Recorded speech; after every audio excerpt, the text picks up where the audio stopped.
Welcome everyone to this two-panel session today, this morning, around called an EU Ecosystem for Rare Diseases, the OD Expert Group Proposals for Navigating the Challenges Ahead.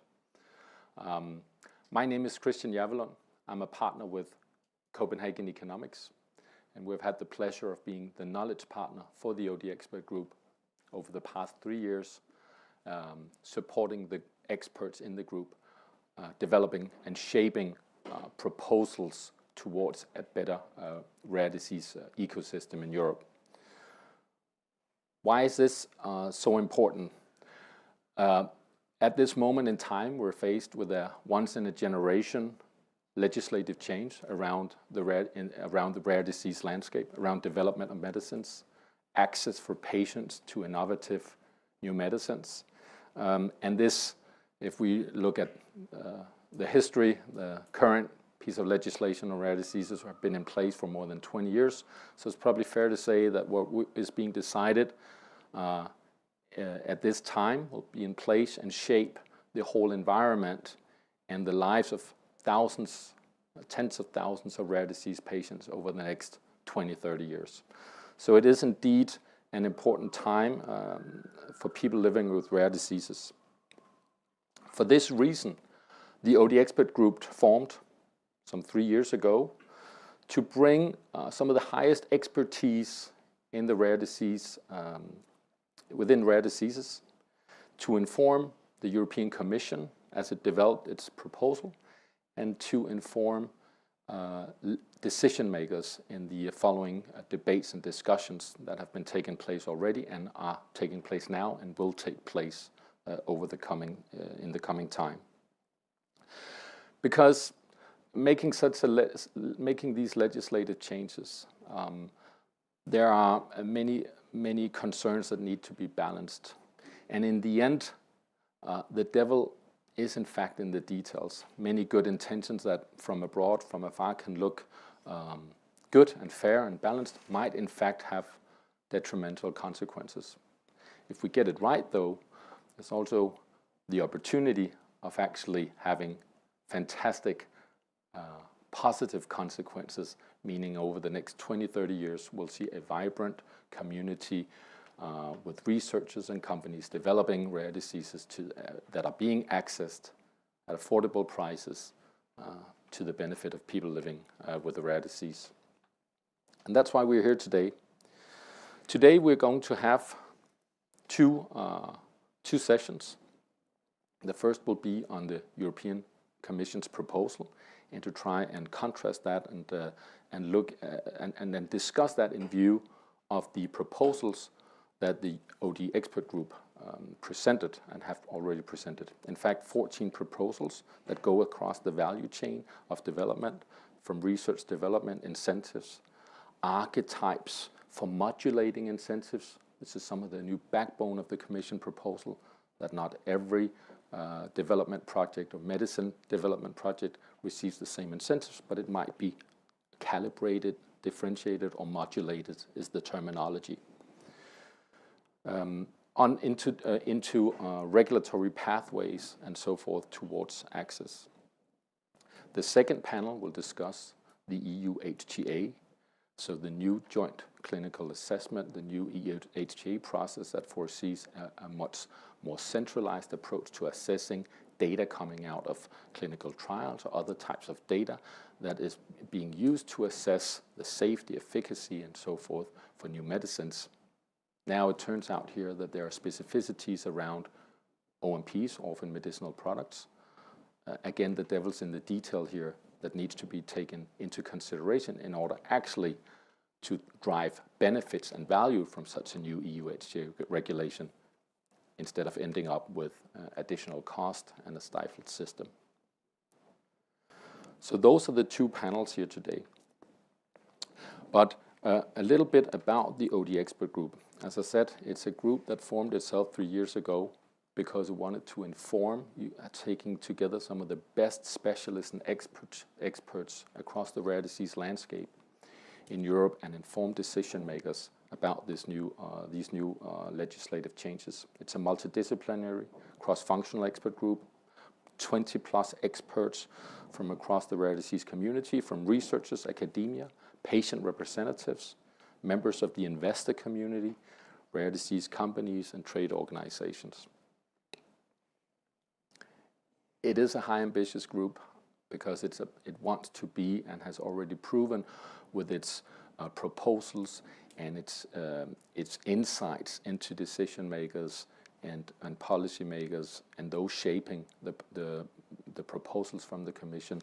It has already suggested and proposed a number of very concrete suggestions. This is in fact exactly what we'll be discussing today, those suggestions, contrast them and compare them with the European Commission's proposal, which is out since 26 April, and then later on the EU HTA, as I mentioned before, because the new way that we think about joint clinical assessments is also very important for the opportunities to provide better treatments and better lives for people living with rare disease.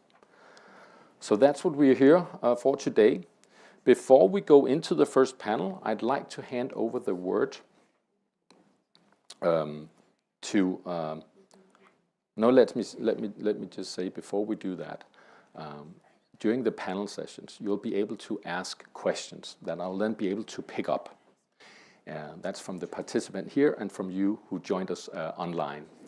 So if you look at the QR code, you can simply use your phone and take a picture of that, point your camera at it, and it'll take you to the slido.com webpage, where you can then use the hashtag rare diseases, and then you'll get access to a platform that allows you to ask questions. You can ask them and post the questions anytime you want. I'll have access to them here on my tablet, and when it's due time, I'll make sure to bring these in. Maybe as part of the debate we're having where the question fits well, and maybe at the end where it's a good opportunity to round up some things. So please make sure that you have done that. And just as a matter, if you remember, I know that's sometimes difficult when all of a sudden you're in the spotlight and your question is there, and you're writing it here, but please do state your name and affiliation so that I can bring that into the question as well. It's just good to know who asked, because we're interested and curious. So before we actually go to the first panel, I'd like to hand over the word to Professor Maurizio Scarpa, who is the chair of the OD expert group. He'll also join the first panel, but Maurizio, would you care to put a few words on how you see the rare disease landscape here today in the OD expert group? Well, thank you very much, Christian, for this introduction, and also thank you participating to this meeting online or in presence. I'm sorry that I cannot be with you due to some clinical work that I was not able to postpone. But nevertheless, I'm very happy that we are discussing, and I hope that you hear me well, what I'm saying. So the situation now and the need is quite important, because I mean rare diseases is a field. I hear an echo. So if you... You're fine actually here, so if you feel that you can continue, it would be okay. Okay, so I mean, rare diseases are becoming and became in the last 10 years a major field of interest for the European Commission. We know that we have more than 6,000 disorders. We know that we have more than 35 million people affected in Europe by one of the 6,000 rare diseases. Nevertheless, although there is a big interest, there is a big commitment by the European Commission launching quite a lot of projects of different kind, let's say research and clinics. There is still an incredible amount of unmet needs regarding diagnosis and regarding, in particular, therapy. Regarding diagnosis, there is still a big gap in time of finding the first symptom and to have the right diagnosis of the disease. There are still quite a lot of patients with wrong diagnosis, but technologically speaking, we are increasing the power of diagnosis with all the omics that now are routinely done and performed in our laboratory. And actually, I have to say that technology now is overwhelming the knowledge we have in rare diseases. So we need to have much more basic studies in etiology and pathophysiology of the disorders. But when we come actually to the therapy development, then there is a big unmet need. Why? First of all, because I mean, we have a disparity between among the 7,000 disorders. We have indeed studied in the orphan drug expert group what is the percentage and the situation of therapy, and we have discovered that actually the only 28% of the targeted rare diseases studied for a therapy do not have a therapy. But 72% of the therapy that we have at the moment are actually devoted only to a few or a little number of diseases. It seems that there is an interest for the company to study already well-known and diseases with already a therapy. The second problem in rare diseases is that the development of therapies is not distributed equally among the different fields of specialty, so immunology rather than metabolics, rather than lung diseases or kidney disease. But the availability of therapy are mostly devoted on three major groups, like the blood and cancer field, the immunology field, the dermatology, and everything else is in the other part. So I mean, the availability of therapy is not really very well distributed. Then we have another discrepancy that is making the therapy non-equal, which is the therapy specific for children and adults. Let's say that only 12% of the therapy that are developed now are devoted to children. The other 88% of therapies are for adults and potentially adults and children. So the clinical trials really need to be concentrated also on the pediatric area and not only on the adult area. And then, of course, we have the majority of therapies, the 96% of therapies that are devoted to disorders that are rare but not so rare, while there is a big number of disorders which is indeed very rare, but they are not really of interest for developing therapy, while these diseases have the right as the others. So there is a discrepancy also according to the rarity of the disorder in the development of therapy.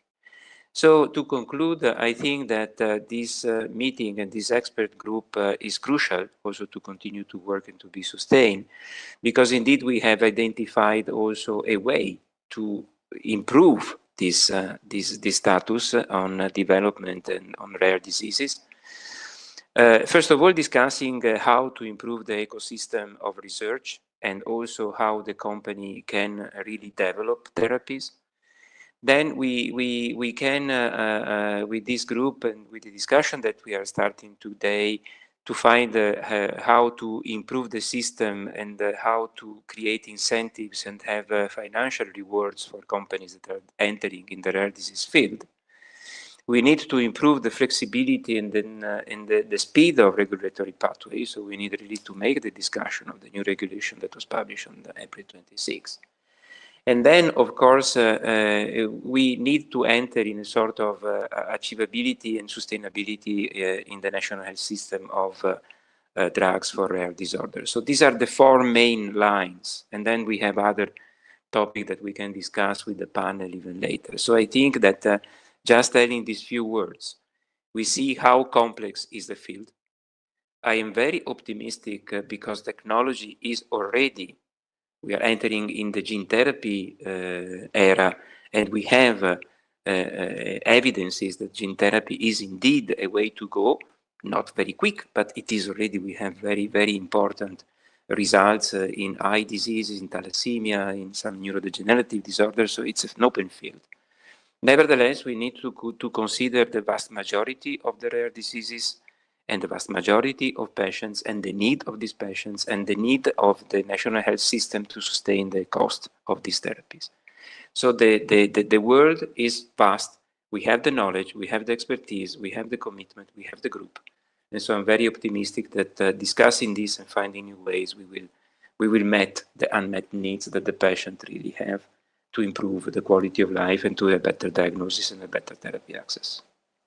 Thank you, Christian, and I give you back for starting the panel. Thank you very much, Mauricio. I think I really like the way you, in the end, you're very optimistic. But boy, if there was anyone who doubted me when I said that there are many nuances and subtleties and specificities around the rare disease landscape that needs to be taken into account, I think Mauricio pinpointed that. And at the same time, you remain very optimistic. I really like that, and I think that's a fantastic way to kick off our panel here now. I have the pleasure of presenting to you a very, very qualified panel that will discuss the proposal from the European Commission and contrast that with the OD expert groups, ideas and proposals, and hopefully get a really good debate and insights with you as audience into how do we move forward here, where are the main challenges, and what kind of solutions do we see. We have with us online Jan Lecam. He's the CEO of patient organization Eurotis. Jan has dedicated the past 30 years of his life, professional and personal, to health and medical research. He was a co-founder of the Eurotis Rare Disease and been the CEO since forever. Jan, is it more than 20 years, I think. So a patient voice to be reckoned with. Thank you so much for being here. We also have with us online Mauricio Scarpa, who is also the chair that you just heard.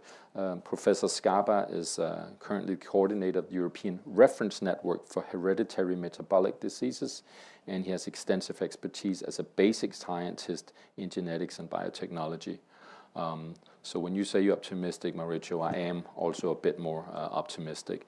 Then to the left of me here in the flesh, we have Simon Bennett. Simon is a Director of Global Regulatory Policy at EU for Biogen. Simon has a long history in the company. He's worked there for more than 17 years, and then through that time gathered an enormous insight into how companies develop new treatments, what they look for, and what is important in terms of incentives and framework conditions. So an enormously important perspective. Thank you, Simon, for being here. With us today as well, we have Victor to my left, and Victor is a Director of Government Affairs at EUCOBE trade organization. It's the organization for European Confederation of Pharmaceutical Entrepreneurs, abbreviated EUCOBE. Victor has led the organization's work on the rare disease dossier, and I'm very happy to bring you on board, Victor, because you're able to also frame from a broader industry perspective how the view is and what is needed to continue to develop new innovative treatments. And finally, but certainly not least, I would do a drum roll if I could. Thank you, Kaja Kantorska, for joining us here today. You have taken time out of your busy schedule to join us from GG Sante, and where you're a policy officer for the pharmaceuticals. You have studied actually biotechnology, so you come from a very scientific background. Today you work with this dossier, and since 2016 you've been responsible for the development of the pharmaceutical legislation and policies concerning medicinal products in Europe, and with a particular focus on orphan drugs that we'll be discussing today. Now, while I'm sure you appreciated my introduction and Mauricio's, I'm now really happy to get into some true discussion with my panelists. I'd like to start with you, Jan, and hear from that patient perspective. How do you see the proposal that has been out there now, and how does that meet your expectations for a framework geared for meeting the needs of a rare disease, of people living with a rare disease? Thank you, Christian. First, as we said publicly already, Eurotis does welcome the proposal from the Commission because it focuses, the intentions are good in focusing on the unmet medical needs of the population, and also being more centric, not only on the needs, but also on access. So there is this intention and this ambition, which is good.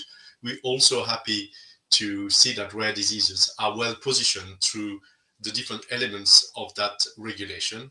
when there were high concerns of the fact that the regulation on orphan medicinal products and pediatrics and gene therapy were repealed into this new pharmaceutical legislation proposal. And so we're happy with many elements: the reduction of time of review, the embedment of prime into the legislation in order to support the breakthrough transformative or potentially curative therapies. We're happy with the repositioning of medicines and many other elements. Now, maybe, Christian, we should focus in the context of discussion on the unmet medical needs. The proposed legislation focuses on unmet medical needs, and that's a good thing. It's a choice that we try to attract investment. Society says, I want to attract investment where the needs of my population in general and in patients in particular are. So to be more driven by the needs of the people than only by the technology or by the market. Or if we put it differently, it's by saying that the market should be driven not only by Me Too and the capacity of pushing for healthcare providers to prescribe at the hospital or in the community, but by the needs, which all that is good intention. But there is big buts there. And first, we're happy also with the fact that the threshold of the prevalence is maintained at 5 in 10,000. And that was very important to us and to the working group on incentives here today. It was very important in order to align also internationally with the US context and with the previous context of the legislation in Europe. So that's a good thing. But now comes the but. The but is that in the maintenance of the prevalence, there is now provisions in the new legislation on the accumulation of several therapeutic indications for the same product, which is also a good intention because it's to avoid that there is a blockbuster developed from an orphan drug designation.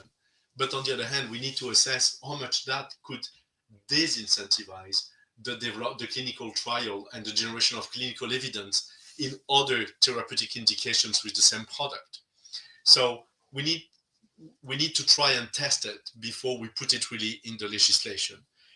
That's for the threshold prevalence and cumulation of prevalence. But for the unmet medical needs, I'd like to insist that we are extremely worried by what is in the Article 83 for the moment, which defines what is unmet medical needs. And we've been very clear in this European expert group on orphan drug incentives that it's even our recommendation number 1 in the report to maintain a broad orphan drug designation and to modulate within that broad designation. And what the legislative proposal is proposing, in fact, is a wording which is much more restrictive already, and which in addition leaves to the EMA the interpretation of that wording in developing a scientific guidelines. In our perspective, an orphan medicinal product is designated because there is no treatment or because it is doing significantly better than what exists. So in itself, it is already addressing an unmet medical needs.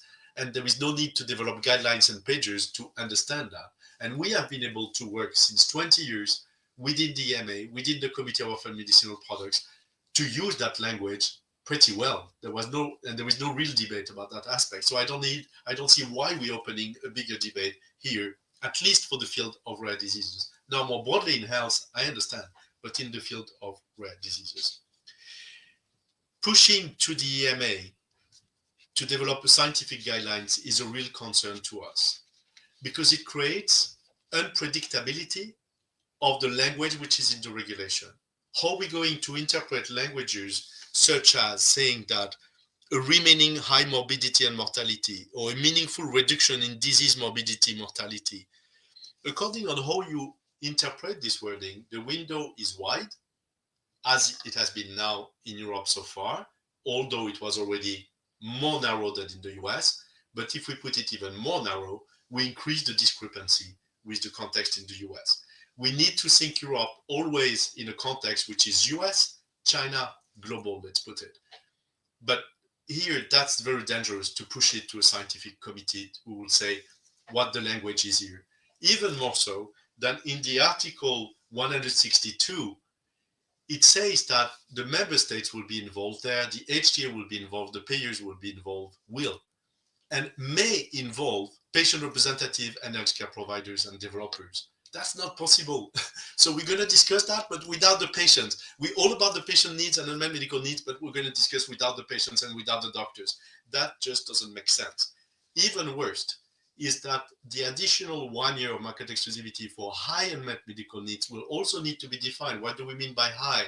And here too, we'll leave that discussion to maybe we discuss it with patients and healthcare providers. So these are really our concern. And to conclude, we think that we need to put a language which is in the regulation, which is simple, which is directly usable by committee and will not change for 20 years, so that there is predictability for the investment. Investment needs visibility and predictability, not uncertainty that will change according to political context and being left to scientific committees. Thank you so much, Jan. This was an enormously interesting input, how you link the new ways of defining and describing unmet medical need. And you say, well, we already have significant benefit linked to the designation, the orphan drug designation, which really does that. Big concerns around some of these uncertainties that are then being introduced. A lot of devil in the detail there. I'd like to turn now the word, pass the word over to Simon from Biogen. Simon, when you look at the proposal coming out and contrast that with the discussions and the proposals coming out of the OD expert group, what stands out that you'd like to share with us? Thanks, Christian, and thanks, Jan, as well. And it's great to be back in Brussels after almost 3 years personally. So thanks for organising this event and opening up the invitation.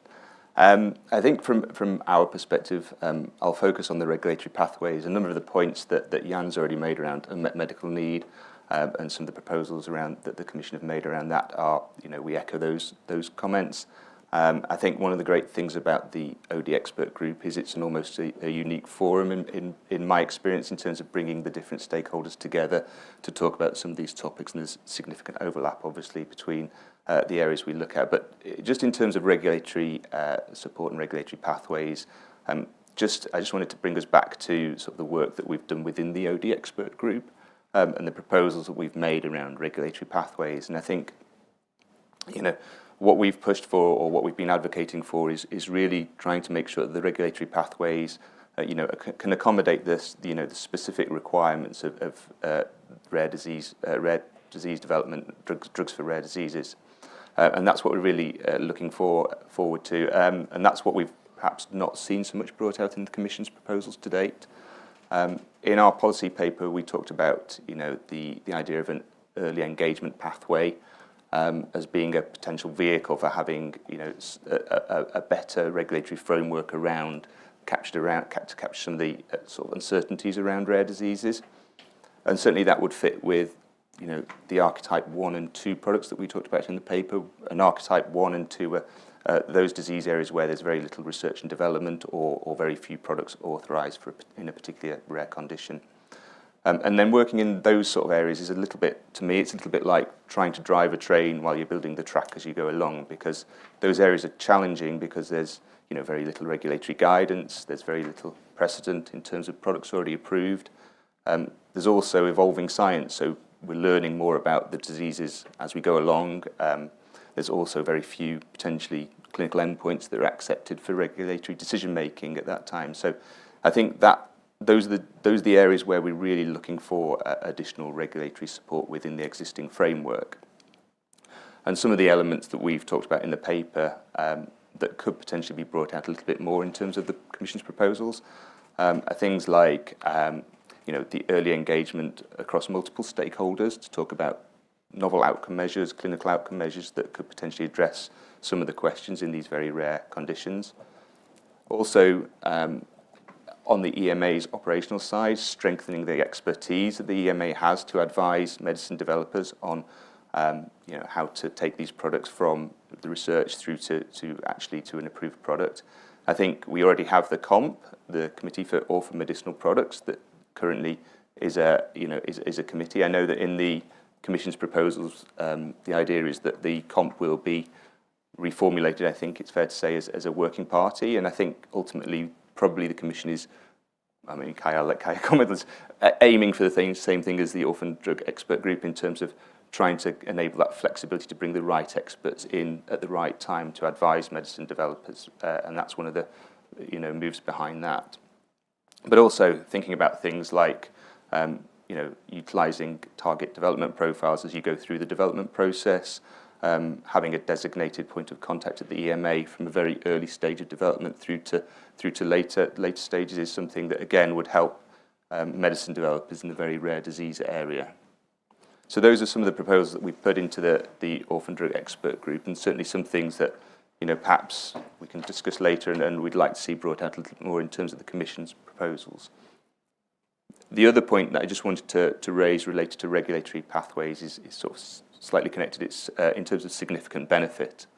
And significant benefit is obviously important. Certainly when we talk about archetype 3 in the paper, we're talking about areas where rare diseases where there's already a number of products authorized. And significant benefit is important for confirming the orphan designation at the time of marketing authorization. And in order to achieve significant benefit, you need to demonstrate a clinically relevant advantage over an existing therapy or a major contribution to patient care. So I think, as medicine developers, when we're developing these products, it would be helpful to have more clarity around what constitutes significant benefit, and particularly in terms of how you would make those comparisons to make sure that you've got a clinically relevant advantage, because obviously by the time you have your marketing authorization, you've often not done the trials against a comparator because the comparator's only identified very late in development for some of these diseases. So I think having some guidelines around how to do indirect comparisons for products in that area to contribute to significant benefit would be helpful. I think also some more clarity around major contributions to patient care would also be helpful from a medicine development perspective. And I acknowledge that some of these things are probably beyond the legislation and partly sitting guidelines. I think bringing it back to the proposals from the Commission, I think there's only so much that can be done in legislation. I think when we first started looking at this from our perspective on the regulatory side, we built on the success of the of the current orphan regulation, the current legislation. And I think from the regulatory perspective, we're really looking at sort of tweaks, areas outside of the legislation where we can potentially help facilitate these developments in a better way as part of the overall package from the proposals from the group. Thank you so much, Simon. Thank you for that contribution on regulatory pathway. And really, I think good to hear and interesting to hear that the engagement also along this development path and in the regulatory process, that there is an opportunity actually to have better advice or better collaboration, even and also as the OD Expert Group talks about it, even a kind of partnership approach to bringing forth the best medicines, even despite the uncertainty that is inherent with data and with designations and so forth. And there's a real opportunity that's something that requires let's say, maybe not a huge regulatory change in the way that we think about incentives or years of protection, but rather the way that we are able to work together to bring forward the best and also quicker to shut down the ones that do not promise advantages to patients. Thank you, Simon, so much. Victor Martens, Victor from UCOB, also being part of the expert group here. What's your angle to some of what you're hearing now? What would you like to pick up on? And also you bring the perspective of many companies that are active in this field. Thanks, Christian. I think one of the things I just want to touch on a bit is the modulation framework. I know Jan mentioned it, Maurizio mentioned it, but I think that is kind of one of those areas where I think the OD Expert Group has been really kind of at the front of that discussion, being able to put something forward kind of while the Commission was in the process of developing its proposal, and kind of proactively said, look, this is how we think we address the future of these challenges. And we really went into that looking at, how do we support the development of OMPs, especially in that 95% of areas, those 95% of rare disease that don't have treatment. And we very quickly said, look, we need to move away from that one-size-fits-all model. That's not going to work. I think it's great to see that, starting on a positive point. I think that's one thing that the Commission and the OD Expert Group really quickly agreed on, and it's great to see in the proposal as well that the old model, the last 20 years, we need to build on the successes, but that one-size-fits-all approach is not the way forward. So And it's important to point out, before we kind of talk about the incentives in more detail, that this is one part of a broader set of proposals. And like Christian, you mentioned at the opening, the incentive modulation is one part of a lot more, and it's not going to solve everything. It's not going to be the magic bullet that means, perfect, well, we're now going to have therapies for all rare diseases. We need to see this as one part of a more holistic approach that goes beyond the legislation as well. So I just want to caveat anything I say with, this is one part of a much broader conversation. So when we looked at the incentive framework, the first thing we did is we built on a number of key principles we all agreed on, and Jan alluded to these as well. And we looked at, so how do we drive investment in OMPs? What's the investment case as well? How do we make sure that companies continue to move in that direction? And we built on 5 principles. One, as Jan mentioned, maintaining a broad ODD and modulating within that system. Second, then modulating with it according to the differences in investment cases, knowing that, and kind of as Simon, you alluded to, there are different needs.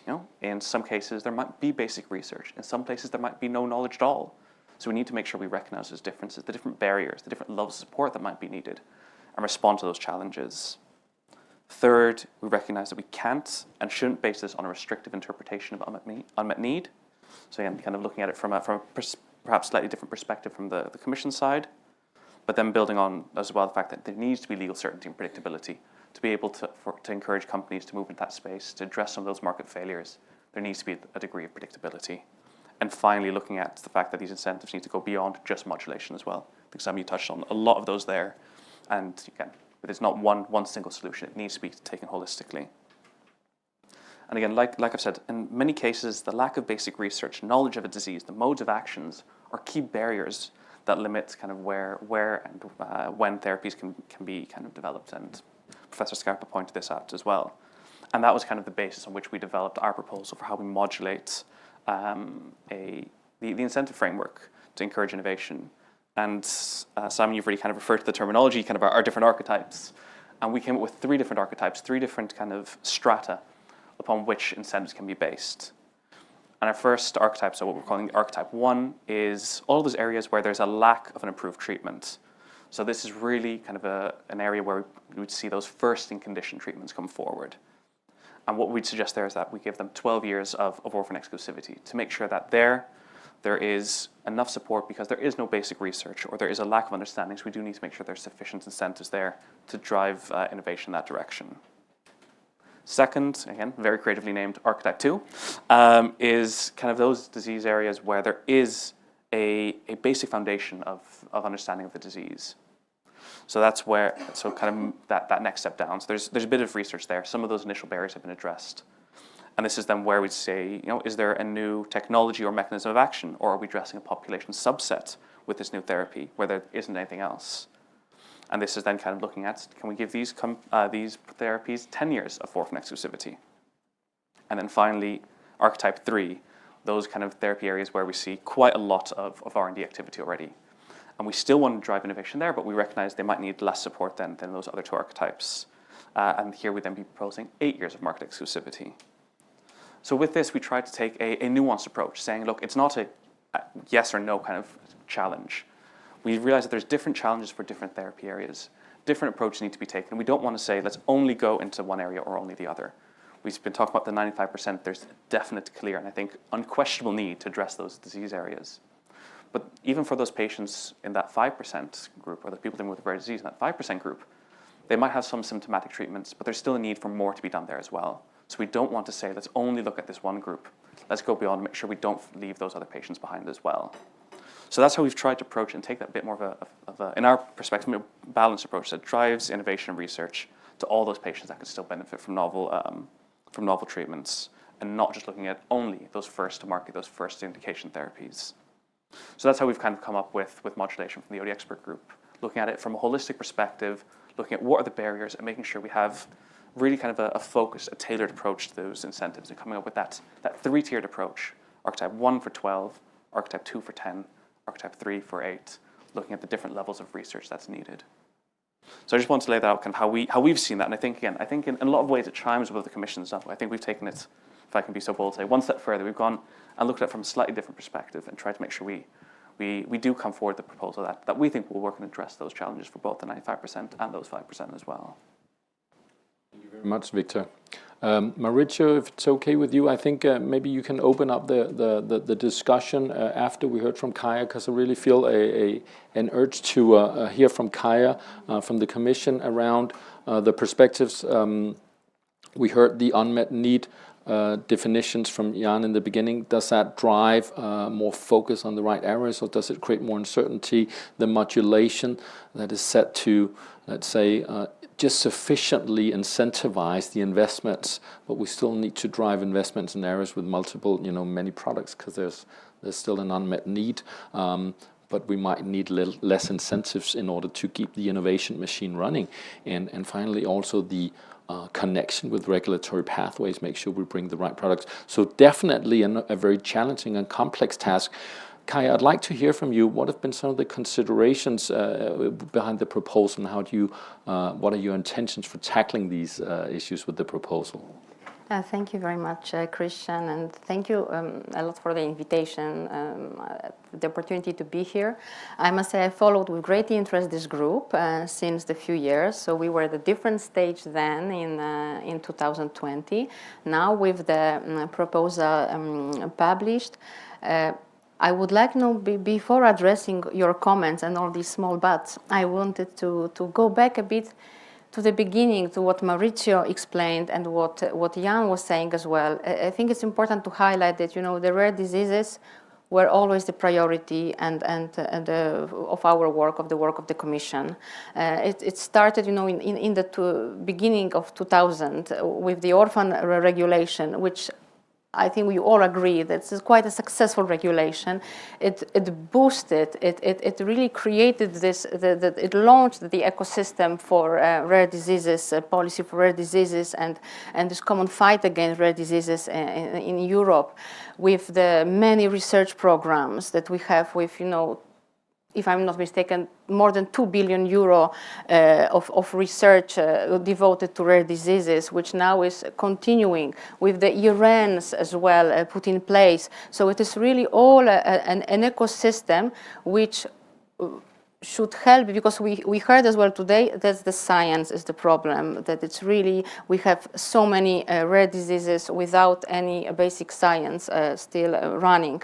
So the the policy on orphan medicines now, and the proposal, it's, let's say, one of the tools of this big ecosystem to try to look into we try to look into the reasons for the problems that we are having in this field. And I think the drivers of the thinking are the same as you had in this group, because we come up actually with very similar solutions. So we try with the proposal, within our competence to tackle this unmet needs, which is for orphans called high unmet need, because I think it is very important to highlight that within this new framework, all rare diseases are considered unmet need. So that is obvious that all medicines, orphan medicines, are considering medicines addressing unmet medical need.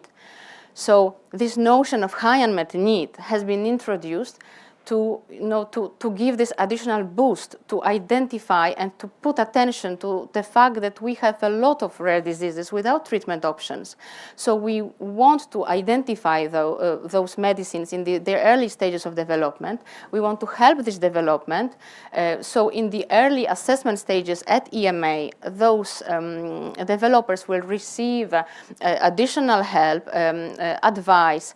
They will be involved as well from the member states, the payers and the HTAs, which is very important to be able to discuss together and decide on a comprehensive package. They might, if they fall under high unmet need criteria, they are considered as promising medicines, giving if there are others. So now we speak about this 5% which has the treatment, but we cannot forget that there we can have very promising medicines, which we call in the regulation something in addition to significant benefit. So really products with this major therapeutic advancement, giving an advancement to the patients, and they should also be helped in this early process, and as well with these possibilities of rolling review and many other help at the early stages, which is very important, and then as well with the extension of market exclusivity for those products. Now, to refer to what Jan has said about the guidelines, indeed, we create a framework with some general criteria to frame the discussion. But of course, these are scientific discussions where many actors need to be involved in the development of this common understanding and guidance on the high unmet need. So what is important to highlight is that the aim of this revision was not to decrease the involvement of patients. In the contrary, the aim is to increase the involvement of patients. So these references that Jan made to other articles of the regulation about these different working groups of EMA that would develop those different guidance on unmet need, high unmet need, it is important to say that the intention of the Commission is that, of course, apart from member states payers, that patients and other actors are involved in these discussions, because these groups may discuss under auspices, umbrella of EMA, they can discuss different topics. But if we speak about high unmet needs, of course, patients need to be involved. So this, I think, needs to be as well. It's good that I can clarify, from the Commission perspective. So we hope that all this, will boost those developments in the high unmet need areas, and that's why as well the modulation of incentive has been addressed without this one-size-fits-all incentive, now with the 9-year, which is only one less than before, with an additional 1 year for high unmet need, and as well with these additional indications, which can then, if we have an orphan addressing high unmet need, which is developed in 2 new different orphan conditions, it ends up with 13 years of market exclusivity, which is quite competitive worldwide. What is also important to highlight here is that all these simplifications and reduction of the assessment times with the help of EMA, with as well a regulatory framework which is now should be fit for the scientific developments. This all, the simplifications as well with EMA dealing with the orphan designations, the simplification in the structure in the EMA between the different committees, which now we know that some orphans were going through all actually committees. Now it will be only one. However, it is important that the expertise, of course, is remained.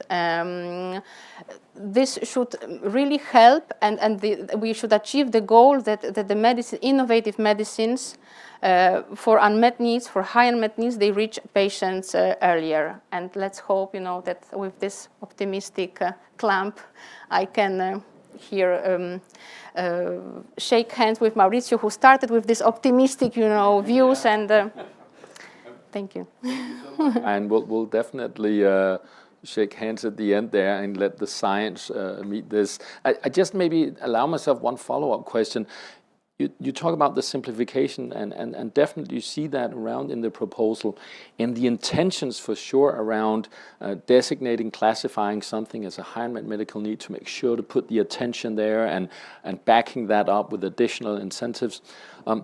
How at the same time I can be a bit concerned when I hear Jan talk about these new categories being more, let's say, they create a lot more uncertainty in the way that they're defined, and then EMA letting them up to them to kind of define exactly how will these new definitions play out in practice. And then, so having this system with, let's say, great intentions around identifying the areas that need more incentives, and then having descriptions around that, classifying products, and then giving incentives to that if you classify for that.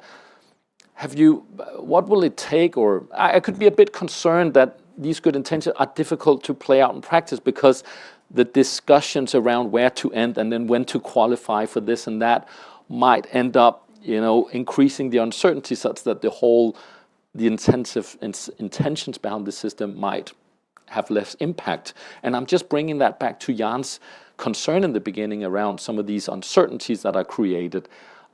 So I was just curious to hear some of the discussions you might have had around how to play this out in practice so that it actually has the impact and doesn't falter for uncertainties. Sure, thank you for that question. I am sure that the aim is not to create more uncertainties.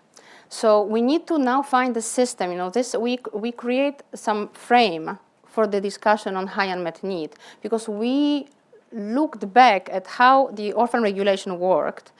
We see how we do not. How we try to boost developments in areas where there are no developments, but it is very difficult. We have research programs ongoing. We have, once we speak now, there is a meeting with member states on the rare disease partnership. So you see, so we need to create those synergies. So having a common understanding on what is high unmet needs for rare diseases, we speak about, of course, areas without treatment options, which is quite straightforward, but we speak about those products, exceptional promising medicines, which give something more than significant benefit, which should be as well rewarded. So the aim is now to sit around the table together, different actors, to find a common understanding, have it in writing, which of course needs to be with the evolvement of the situation and the science. It should be as well updated, but think how as well it could influence the ecosystem, because this could be something which could drive then the science and the research programs when we have the discussion, the common discussion on what it means high unmet needs for rare diseases, and we could have then under these partnerships, you know, boosting research in these areas. So we need to somehow be the driving force, creating this ecosystem, but in a good direction. But for that, like Jan said, we need to have many actors around the table, but we need to have EMA behind as a scientific agency in the EU assessing medicines, should be in the driving seat, with patients, with member states, with payers, all the important stakeholders around to discuss what it means to have a clarity. Because of course clarity and predictability is very important for developers. Thank you. And I'd ask now, we are around 10 minutes left or a little less, but I'd like to hear from the different participants here, some of the reflections based on what Kai is saying. Jan, like a reflection from you back to your initial speech. Thank you, Christian, and thank you very much, Kaya, really.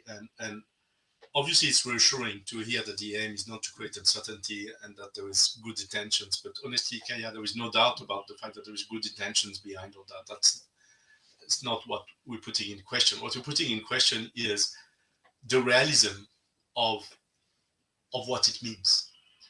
And really looking back at previous regulations, and let's focus for 1 second on the orphan drugs. Significant benefit was there in the legislation, or Article 8.2 on economic criteria was there, and it has been very difficult to use. Article 8.2 has almost not been used, and it's disregarded in the new legislation. That's a good thing. Significant benefit, it depends if you speak about hypothesis of significant benefit or if it's based on clinical evidence. And that's my point, is that in what we have in the text today, when we say that there is a framework and we leave it to scientific discussion to define guidelines, this is very dangerous, because you can leave to scientific interpretation of the working party in charge of the orphan medicinal products to interpret. Already that leaves a lot of room of maneuver, as we had in significant benefit. But leaving it to a committee or a working group specifically meeting to develop a guidelines on that, that's extremely dangerous. You don't know in which direction it's going. Particularly when we say that HTA and payers will be there, and we don't say, we just say may, again, even if you say it's obvious, but it's not what is written, that patients and healthcare providers will be there too. So that's really a big issue. And about the uncertainty, it's obvious that it creates uncertainty. From the moment it's a guideline, from the moment it's not in the regulation, it does create uncertainty, because the guideline can be revised 3 years later, 5 years later, according to political context. That's not what an investor will be happy about. So in itself, we're making Europe less competitive and attractive immediately from the moment we use that type of language. So I think we need to be extremely careful. And about the high unmet medical needs, again, it's even worse because the language says exceptional therapeutic advantage. That's extremely restrictive. What do we mean by that? If you take spinal muscular atrophy, Gaucher disease, or cystic fibrosis, according to who you ask, you will say there is still an unmet medical needs, or the medical needs are met. But until we have a cure for each of these diseases, nothing is met. And maybe tomorrow, if there is a cure, which is even much cheaper than the previous cure, and with less adverse events, potentially, it's even better. How do we define that? So we cannot plan all that. And just to conclude, to show you that I'm absolutely certain of what we're saying from the patient perspective, is that has been tabled a few days ago by 5 member states, by the Secretariat of the Council, a document which is called Applying a Needs-Driven Approach to Pharmaceutical Innovation by Austria, Belgium, Irish, Luxembourg, and Netherlands, and making the link to this pharma review, and basically saying we need to make a list of the disease for which there is an unmet medical need, because that has been the experience of Belgium, but that's really the worst way to do it. I'm absolutely in favor of pooling the market, pooling the investment when it comes to antibiotics or when it comes to certain vaccine, or when we want to say that in rare skin disease there is not enough investment. So yes, we can flag certain areas where we want to pool investment or to say we're ready to pay a premium price, but to pretend that we will apply it across all the unmet needs of the population, that's a very utopic and worrisome approach. Thank you, Jan. We have a few minutes left, and I'd just like to hear, before I hand over the word to you, Mauricio, in the end, I'd just like to hear from you, Simon, from Biogen. You talked about the regulatory pathway, and you talked a lot about uncertainties there being reduced by an early engagement dialogue, by various measures to connect earlier, all with the attempt to reduce uncertainties in the authorization process. Now, I hear a lot about here good intentions, directing incentives, right place, but a concern is around the uncertainties as well here. Yeah. What's your perspective on that as a developer? Yeah, I mean, I think a number of the points that Jan's made. I mean, I think I want to echo. I mean, I think from our perspective as a medicine developer, I think we've got to be very clear. And Kai, you mentioned this about predictability of outcomes, especially when we're investing at these very early stages in these very difficult to treat diseases. And I think from my perspective, just briefly, the Commission's proposals around a label around some of these very hard to treat areas attaching high unmet medical need is from my own personal perspective, as speaking on behalf of as a medicine developer, I think that makes sense in concept. I think that potentially opens up additional support for those products that are tagged as a high unmet medical need. I think the challenge will be what that looks like in practice moving forward, and whether there really is additional support for medicine developers for products in those areas, and whether that translates into attracting investment into those areas. And I'm not sure at the moment the current proposal for the 10 years market exclusivity really does that, because it's not over and above what we've seen for the last 20 years for the orphan drug regulation. Thank you. Mauricio, I invite you to have a comment on what you've heard so far. But I think that from what I heard so far, I have to say I'm an uncurable optimistic person in any case. So I mean, I see that of course there is quite a lot of difficulties. I totally agree with what Jan was saying.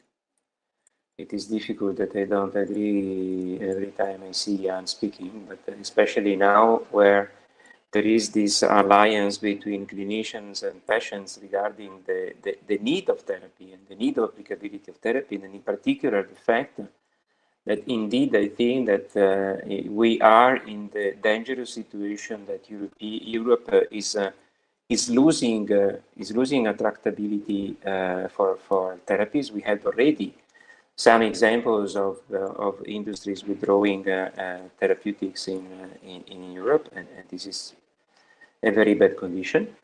So I think that we are in the starting point. The regulation is there, but as Jan was saying, there are still some parts that really need to be, in my opinion, amended, or in any case reviewed and at least reworded. because we need not to lose this kind of opportunity. There is I am a European reference network coordinator. I think that inside this scenario, a lot of data, a lot of aspects that are taken and are foreseen by the regulation can be generated by the ERN as soon as the ERNs will be able to interact with companies in the proper way. So this is also another major problem that we are facing, that the ERNs are not working very much with companies as they should, because we are indeed, the biggest network in the world with the capacity of generating data that are extremely important to fill the holes of knowledge that at the moment we have. I'm optimistic because I see that there is an agreement in trying to indeed do something for the patient, and we have to not lose the target that we have. I'm a clinician, and for me, the patient is the reason of my work, and it is the reason of my life. And I think that indeed, this is the target that we have, and we have to have at the end of any kind of regulation, especially the one that is giving access to therapy to patients with rare diseases. So I'm happy about the discussion that we had so far, and I'm sorry that I cannot participate to the next one on rare diseases, but nevertheless, I think that we need to have a follow-up on this. We need to have a follow-up. We need to have a sort of consensus panel, a consensus paper, in which everything that is being said here is clearly stated. Because, I'm happy what Kaya was saying regarding the commitment of the European Commission, regarding the involvement, of different stakeholders. So, I think that now is the time to act. We have people, we have a regulation, we have clear ideas what is missing.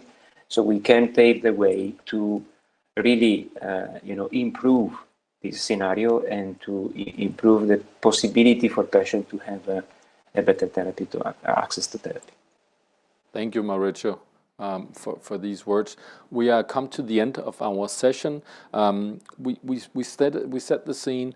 We're talking about the devil's in the detail. I've just been confirmed, and in either, through these discussions, the emphasis and the focus here for me, the takeaway from me today is definitely that, there are so many positive things. What I heard, Kai, in the beginning, the ideas, the modulation, the ways of highlighting where unmet needs are and so forth. It makes sense as a concept. The intentions are good, and the big question mark, as I hear it, is can they be implemented? The worst thing that could happen is if one introduces new provisions and new classifications in order to facilitate a good outcome, but at the end, the way that these classifications are being carried out in practice make them actually their own barrier for success. That would be a terrible catch-22 situation. And I think that is the dilemma that I will continue to explore, and that we'll explore in the next panel as well, where we also talk about a body that has been implemented as an EU HTA, but now we're talking about how in fact will this be implemented to fit purpose for the OMPs. But it apparently also is what we need to talk about at the broader level when we talk about the new legislation. Great concept. The way that we designed it, will it actually do what the intentions are? Thank you so much for all my panelists here, for being here today, Kaya, and sharing and discussing, and for the representatives of the OD Expert Group. We'll be back in 10 minutes, but do please give them a hand before you leave.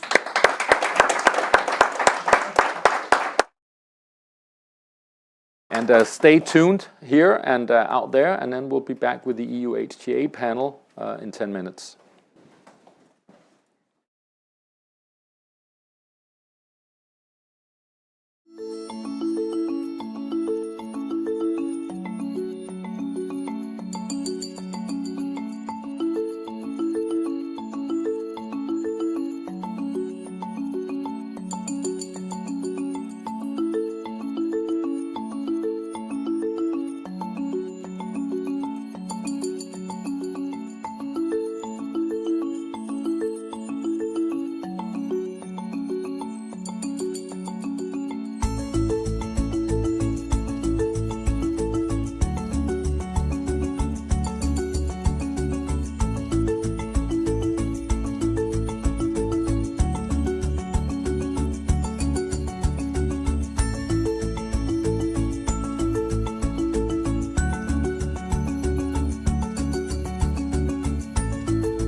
Welcome back, everyone. Those of you who are present here at the panel, and those of you who decided to join us online, thank you and welcome back.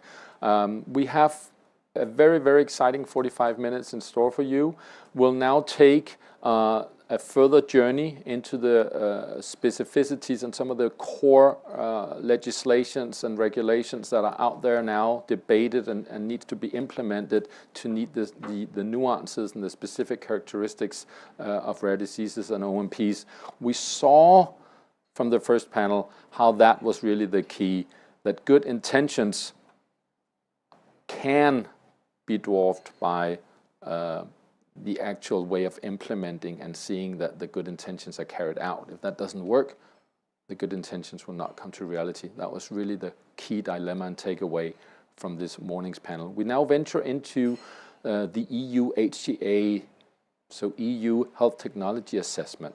The idea that we will change that around and start by looking at the joint clinical assessment jointly at the EU level. That means how we assess and evaluate data coming out from clinical trials and ways to uncover through the development process of a medicine whether it actually works, it is effective, it is safe for patients. Now, if we were talking about implementation before of something that is yet to be decided, the EU HTA has actually been decided upon, but it also says we need to discuss how in fact to implement it to make it fit for the OMPs. So we are indeed in the implementation phase and discussing how that is implemented. And that's why I'm joined with new panelists with the expertise in that area. First, we are joined by you, Jan, again. So those of you who were present in our morning panel, remember Jan de Kam, who is the CEO of Eurodis. Today, now I'm also joined on my left, on my right if you see the screen, Matthias Olsen, who is from the industry organization UCOPE, and is the public policy and affairs manager, and has a strong speciality and is driving the organization's insights and understanding of the EU HTA for OMPs. Next to Matthias, we have Michael Walden from Novo Nordisk, so a company perspective that are developing new therapies, including in the rare disease space, and your input as well, Michael, from that company perspective. And finally, again, from the Commission, thank you so much, José Valverde, for taking the time to join us. José, you are you're the policy officer at DG Sante. So just like your colleague Kaja, and you both decided to join us today, it's a big honor. From the C2 unit, the State of Health, and the Health Technology Assessment, and you have previously worked in other areas of the European Commission, but lately I've been in charge of implementing the EU HTA legislation. So if there was ever a capacity that we want to hear from the Commission, it's you. So thank you so much for finding your way here. Let me start by setting the scene. The EU HTA legislation fit for OMPs. So how is it implemented? This is what the OD expert group has been looking at for the past year. What are again the specificities of orphan medicinal products and rare diseases that we need to consider and take into account when we think about again the good intentions, the good ideas of doing EU HTA and joint clinical assessment. Now, obviously, there are many benefits to that, right? Each individual country do not need to assess the same data package and come to varying conclusions. Maybe there are various capabilities, different skill sets and capacities around member states. Now, again, we leave that to we have a centralized set of experts who can then assess this and then hand over the assessment of the clinical assessment of the data package to each member states, because of course it's still the member states that have the authority and the mandate to in the end determine what they want to do with that, how they want to price and reimburse in the end new therapies. But it's really good to have that credible insight from the joint clinical assessment around the data package. But then one point comes up here, which is a main issue with the OMPs. There are so few patients. There are so few people because it is rare diseases, right? So that's really hardly something that can be challenged. And that has consequences, with very few people being part of a clinical study from which to develop insights into how a new therapy might work, still in its development phase. Some patients react well to it, some do not, but you have very few. So the normal classical statistical methods around uncertainty and all these concepts, I won't bore you about statistical significance. Many of you probably remember some of these from way back in school, maybe even. But they actually play a huge role when you in the end decide and assess how effective and safe and so forth a new therapy, a new medicine might be.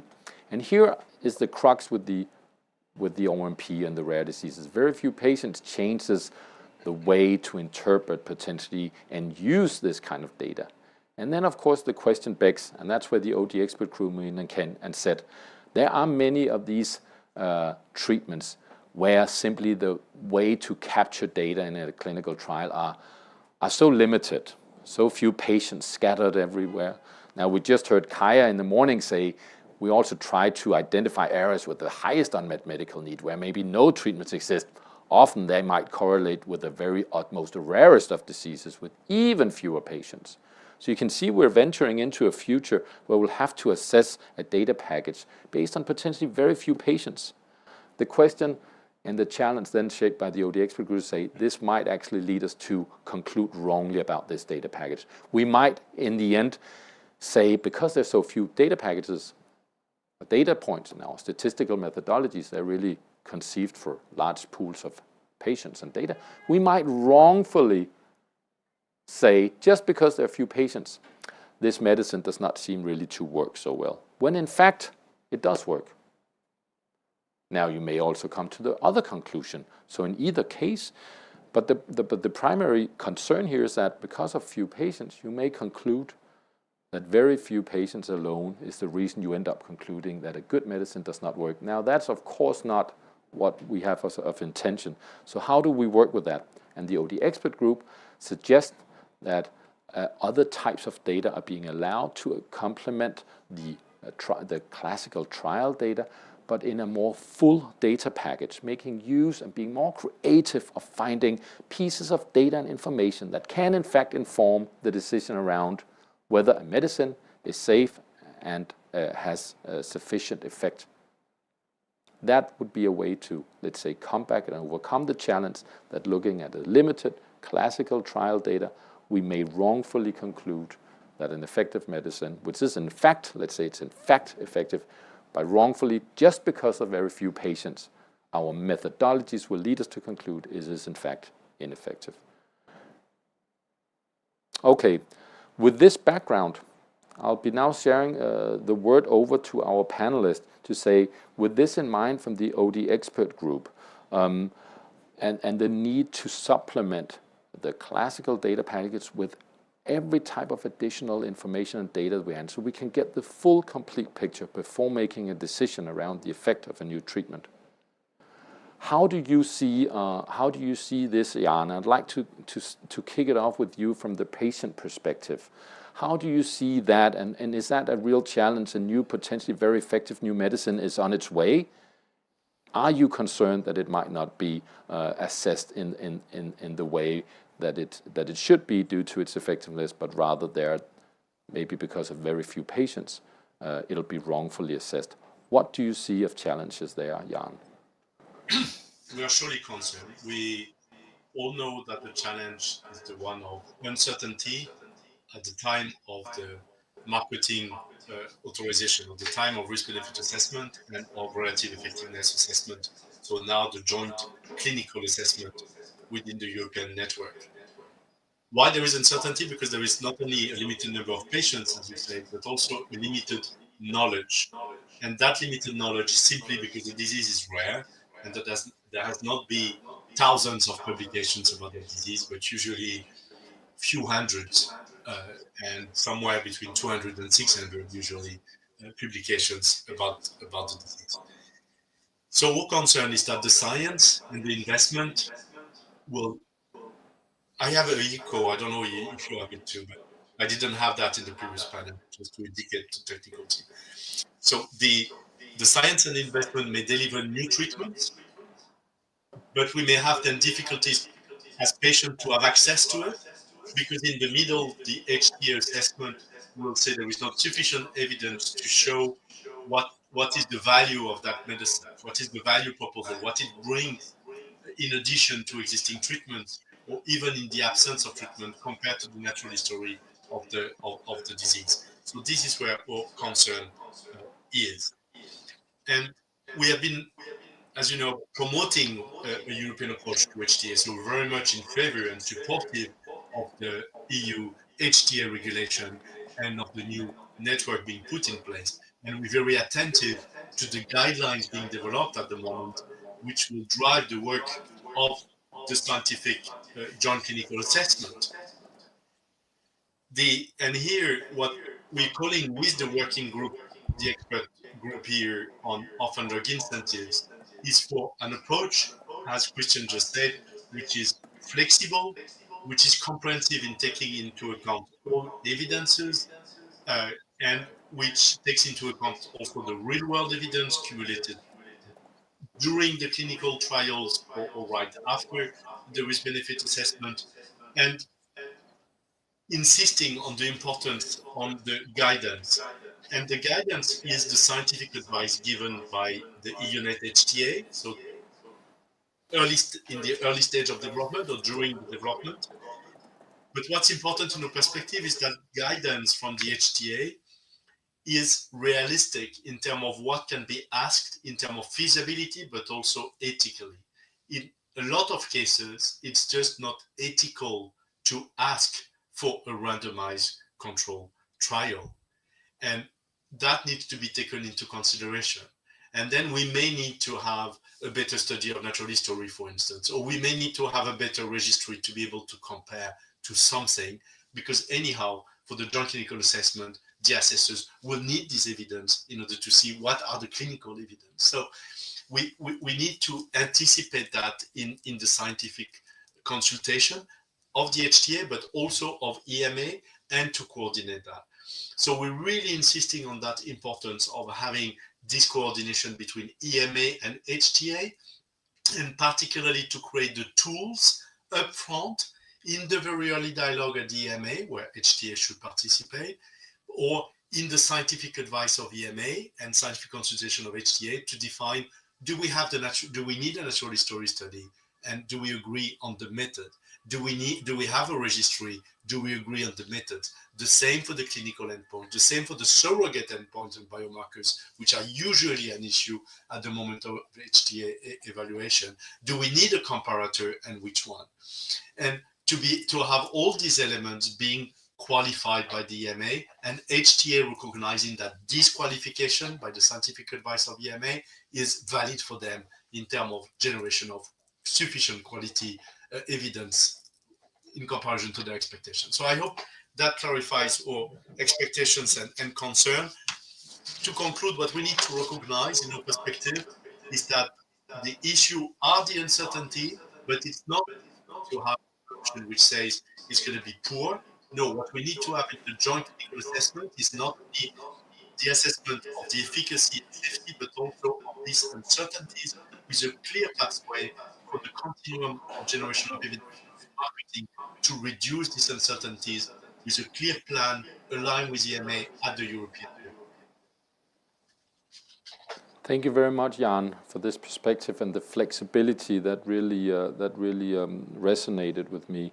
I'd like to hand over the word to you, Matthias, from UCOPE, having worked on this and speaking to many members in your organization around this. What's your take on this implementation issue? Well, thank you very much, Christian and Jan. I think you raised a lot of good points. And I would just want to say, first of all, that the EU HTA regulation was very much welcomed by EUCOPE, because the current situation is that you have to go to 27 different national processes. And EUCOPE, of course, represents small to mid-sized companies. And this is a huge challenge and a burden, not only for the companies, also for the HTA bodies. And so the regulation was very much welcome, because it's aimed to reduce those burdens on everyone involved in this complex system. And most importantly, it aimed to speed up access to innovative therapies for patients. I think that's a worthy goal, and we really hope that this goal can be achieved by achieving this one-stop shop at today from 12th of January 2025. So I want to start off by that, because sometimes these discussions we focus a lot on the challenges. There's also a lot of positive here. Mm-hmm. So how do we get to that one-stop shop? I think that's really the challenge that we are highlighting in the ODA Expert Group report. The challenge is, of course, that this new procedure at the EU level, the joint clinical assessment, will be replacing the national procedures. So at the national procedures, you have different ways of doing this. Some of them are perhaps more accommodating of alternative methods. The good thing is that in the regulation itself, there's both a recital 24, and Article 4144, which states that the methodologies that are adopted for assessing health technologies in the EU HTA regulation, they shall account for specificities of orphan medicinal products, ATMPs, and vaccines. So obviously the legislators, the European Commission, member states have thought about this. This is something that we need to solve. But again, here we come back to the guidance again, which was discussed in the first panel. The guidance documents is where this will really all be decided. So we have seen some early guidance, which Jan referred to from some of the member states with more developed HTA systems. They have developed this proposal for methodologies, and this is quite comprehensive, I should say. It really describes a lot of the possible approaches.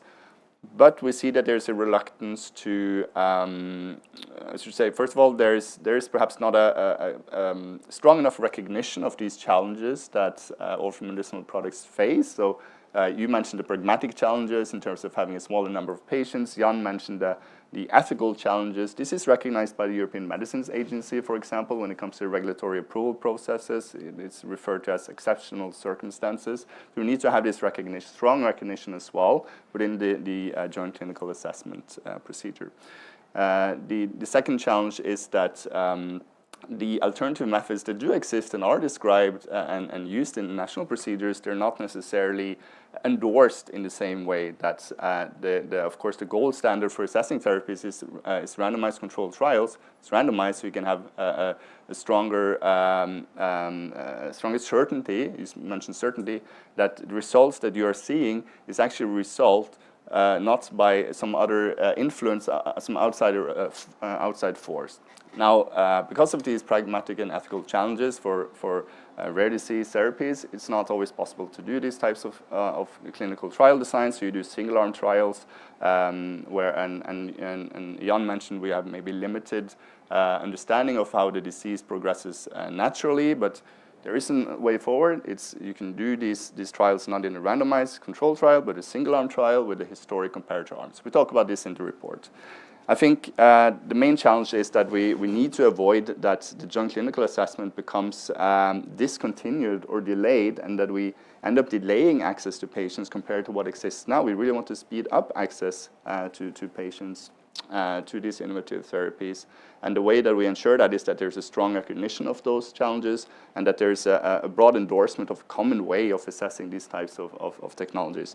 Now there's an opportunity. I want to end a bit on a call to action, because Christian asked me to do so, and I think that's the main reason why we have spent so much time putting together this report. And really I hope that the other stakeholders in the stakeholder network, which will now have a role and a say, and it's been set up by the European Commission. They had the first meeting on the 14th of June, that the other stakeholders, the clinicians, the patients, etc., and the stakeholder network will also take up this report and read it and see what we have to say, and I hope that we will be able to feed into the final methodology that will be developed. I really want to appeal to the member states in the coordination group as well, as they are now finalizing the methodologies by the beginning of next year, that they also look at the report that we've been put together that we can have a strong recognition of these challenges and that this makes it into the guidance that we adopt. Thank you very much, Matthias. I think that was very comprehensive, and really the idea of this needs to speed up access, not delay. And you're questioning a little bit in your own very polite way, as I hear it. Is there strong enough? It says there it has to adhere to the specificities. Is there strong enough recognition of that? And then, in fact, how to do that? So we, in fact, speed up and do not delay. Okay, point taken. That's interesting to hear. If we maybe now turn to a specific company, and Michael, maybe I was just missing to just your experience that you bring here. I just want to put that straight before giving you the word. You are actually the Health Economics and Outcome Research Director at Novo Nordisk, exactly for the rare disease arm, maybe most known for broader patient groups in diabetes, but you have actually developed a growing business in the rare disease and are increasingly focused on that, and you play a central and key role in the development of that. So I'm just, with that background, very curious to hear about your perspectives from a single company looking into this EU HTA. What do you see? Yeah, thank you very much, and thank you for updating my resume here. It very much to what Matthias said just before me. I think we both see opportunities and challenges with this, but let's start with the opportunities. Similar to what Matthias mentioned before, there are several opportunities in this proposal here within the harmonized clinical assessments, that we can actually have one-stop clinical assessment of what we would normally go with in multiple countries before. So that is one thing that's definitely an opportunity for us in the future. But of course, we need to combat some of the uncertainties that are coming with this proposal as well. But ultimately, I think companies do anticipate that this will help both increase the speed, but also broaden the possibilities of groups that can get access to new rare diseases. But as was mentioned before by my fellow panelists here, we do within rare disease have some uniqueness that are not present in common diseases, like working with very small patient groups that are heterogeneous, scattered, very geographically dispersed, making what we normally refer to as the gold standard clinical package a little more difficult in the sense that we need to take other measures when generating our evidence plans. Similar to Matthias before mentioned that sometimes we are forced into doing single arm trials and making the best of that due to both practical and ethical concerns, but also need to consider different statistical methodologies as well as needing to compare to different comparators, meaning that indirect treatment comparisons is often also the case here because of the lack of controls in the trial program. So these are some of the methodological issues that we are faced with within rare disease. But also with the new legislation, of course, from company perspective, we are also considering, apart from the methodological, also the operational uncertainties. Really, how will the transition from the regulatory clinical package go into the HTA clinical package? How much can be reused, and how much additional elements do we need to take from that? And of course, going that step further from the joint clinical assessments into the country-specific value assessments, how is that being done practically? But these are some of the uncertainties that we are looking forward to resolving, and similar to Matthias before, I think I will also come with a call for action for the industry to embrace this and hopefully be invited as a constructive collaboration partner when the assessment is being done in kind of continuous dialogue, but also making sure that within the intra-industry that we learn from each other. So with the front runners, for example, the HCMP companies, that we are looking to these and share best practices on how these assessments can be done. So definitely also a call for the industry to increase the collaboration internally and learn from each other on this new process. Thank you very much, Michael. We've now heard 3 different perspectives from the OD expert group on this, let's say, concern, and I do see across all of them, before handing the word over to you, José, I do see across all of them, there's a lot of opportunity and positive drive towards this approach. You can derive a lot of value from that as a European Union and community. But is it realistic enough? Is it taking the challenges they're obviously considered and acknowledged because they're actually part of the regulation? But there seems to be some kind of concern. Are the concerns and the true challenges really taken due into account? Is it realistic? Is there a realistic notion of what kind of data package could be asked for and how creative one could be to gather auxiliary data to complement and make a full data package fit for assessment? And I'd like to hand over the word to you and saying, how are you working with this legislation, thinking about making it fit for OMPs? How do you work with these dilemmas and concerns? Well, thank you very much for the invitation. First, it's an opportunity to get direct feedback from the orphan drugs world, which is a part of what HTA is now doing. But first, I would like, as my colleague also, try to remember how all this has been done.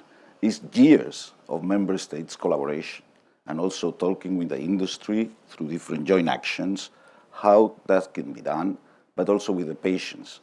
It's also years of capacity building, try to acknowledge the differences between different member states, different methods, different methodologies, approach. There is not a single state that has the same process that the other ones. So there is a lot of transition phase. And so it took 4 years to complete this regulation in Tolkien. Now we have 3 years in a transition mode to build it. And I would like to say that this transition period is one where we have to build trust from the different sectors, because this is a great challenge.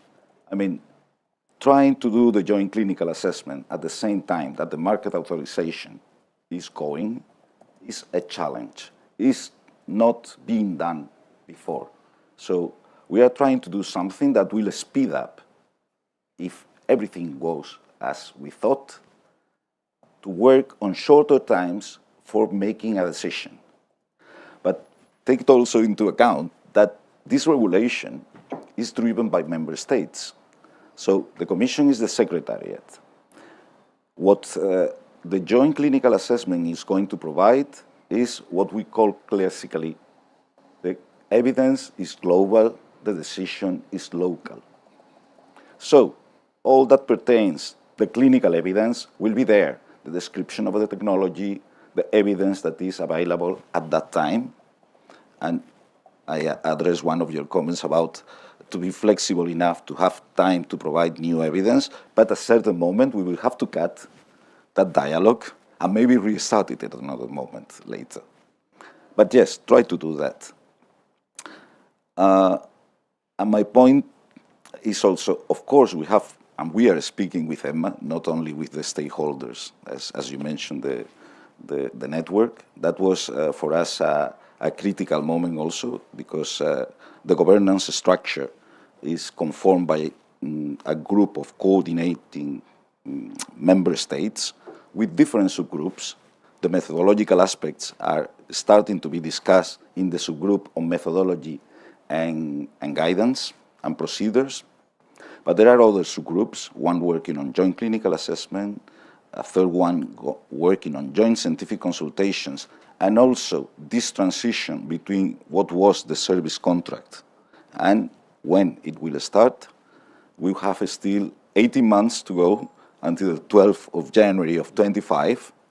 And I would like to say also that pay into account that this transition period is also a stepwise approach and has to be done like that, because we have to build not only the trust, but also the human resources, the capacity to do this in the member states. So orphan drugs will be addressed on the 13th of January of 2028, because first we are addressing oncological indications mostly and advanced therapies.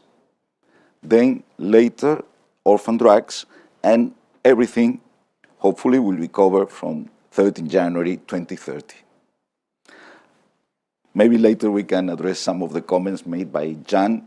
I agree with him. This is a big opportunity to have critical, good value drugs and products and medical devices faster in the market.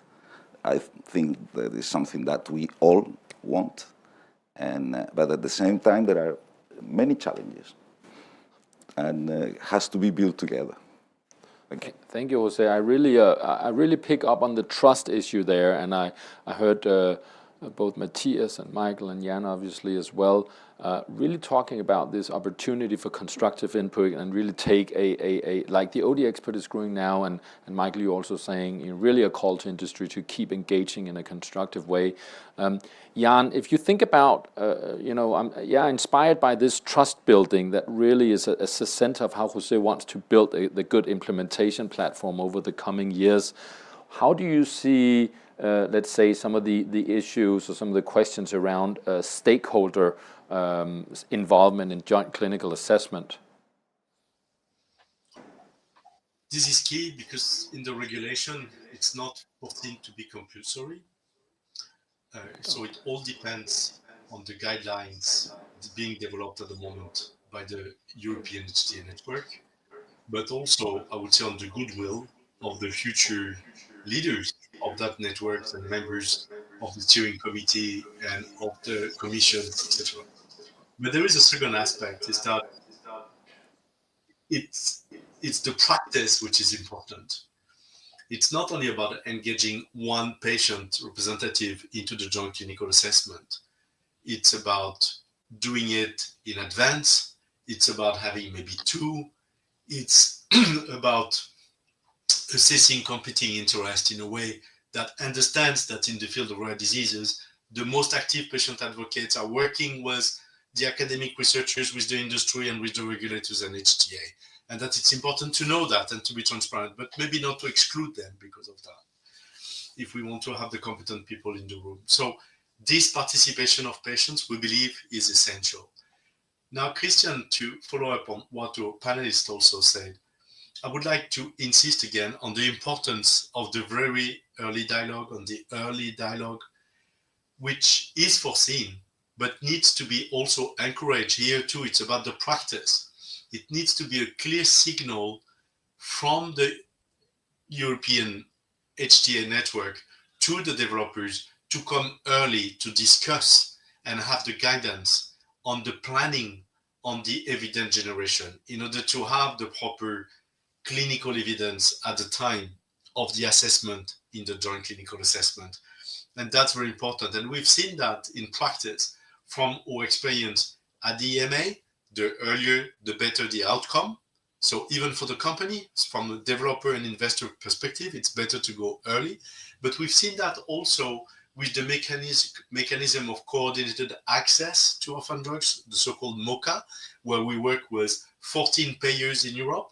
And we had the experience on 26 products already.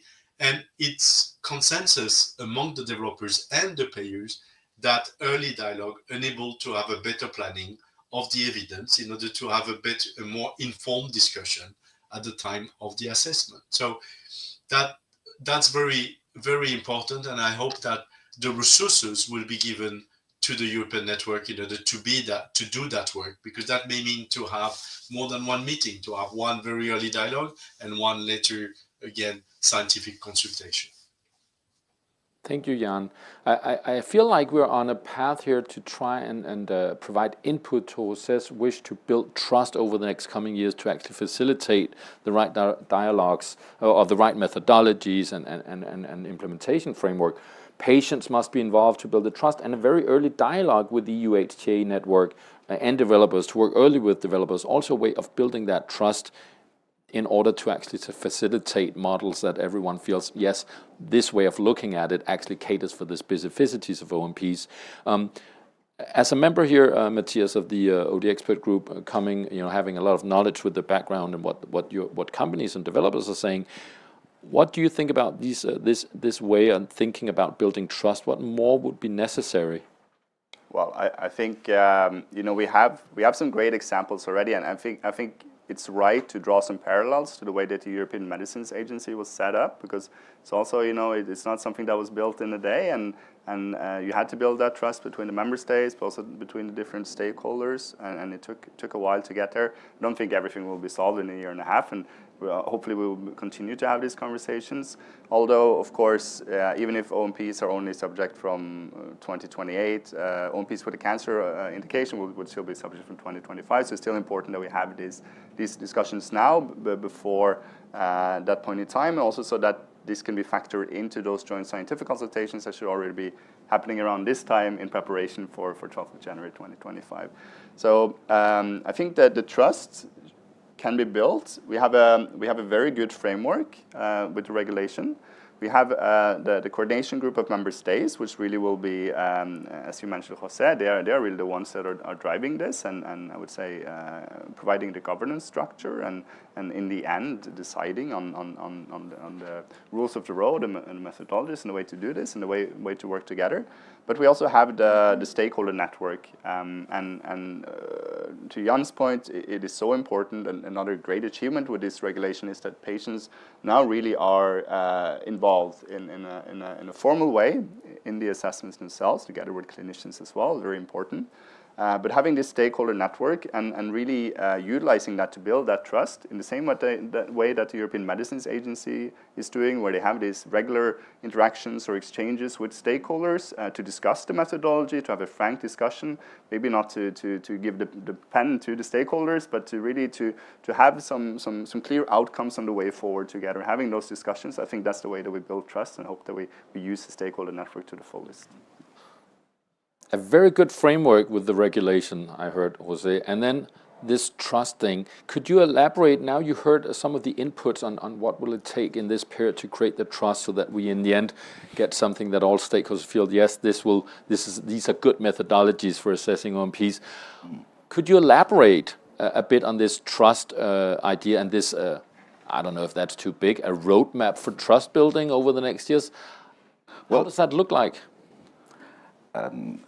Many thanks for the different aspects. I don't know if I will be able to deal with all of them, but I think that the very interesting suggestions that this dialogue is already open, and we are talking on the, as you mentioned, on the meeting the other day, but there are several other.